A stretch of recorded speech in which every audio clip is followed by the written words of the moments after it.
and the question was, what is it? Patient came in with some random abdominal pain and was found to have like entire liver, just very heterogeneous, and then they did MR. And without scrolling, you can appreciate the entire liver is kind of filled with these strange masses. They're not very well defined, kind of T2 hyperintense.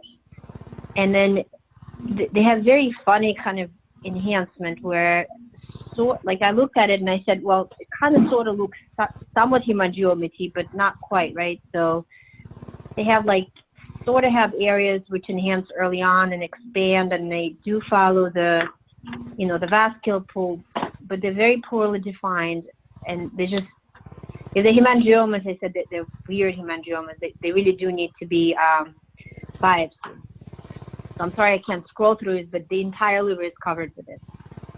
So they ended up biopsying it, and it ended up being a, wait for it, sorry, take this away.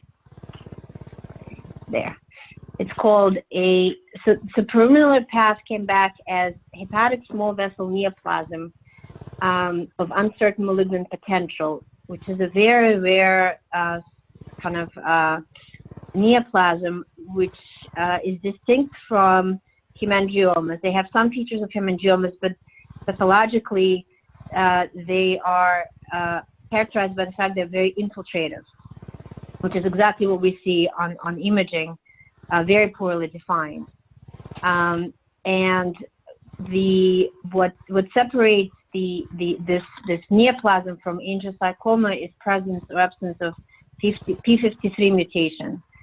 So the interesting part of this case was that the preliminary was this weird neoplasm, but then they ran the p53 mutation, and these actually came back as low-grade angiosarcomas. So the entire liver is covered with these. Nobody really don't know what to do with this patient. But Victoria, is this on the like epithelioid hemangioendothelioma spectrum?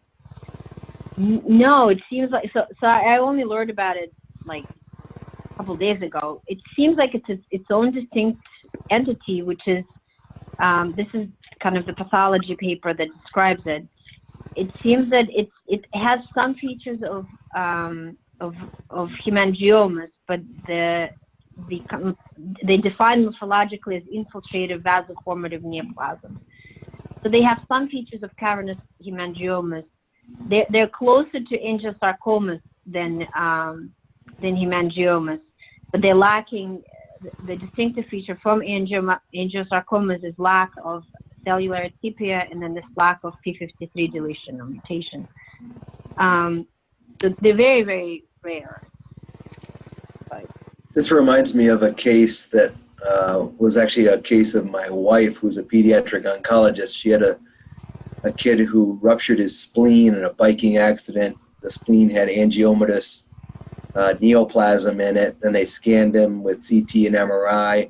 He had numerous angiomatous lesions of the liver.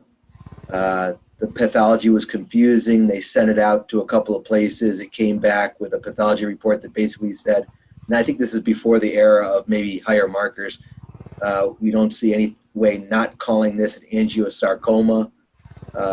My wife treated with anti-angiogenesis drugs. The kid's alive today. It's probably been about 8 or 9 years now that the kid's alive, and is now like a case report of surviving angiosarcoma, which I always was telling her when we were doing the follow-ups on the imaging that I thought it was more of a lower grade spectrum thing, that it probably wasn't a high grade malignancy, that it was like an angiomatosis type case because it was a youth. But it reminds me of this anyway, something similar. It just means that, you know, there's common cases that we see that are run of the mill, and then there's all kinds of weird spectrum disorders of neoplasms that are less common that you'll encounter like this from time to time that take you by surprise.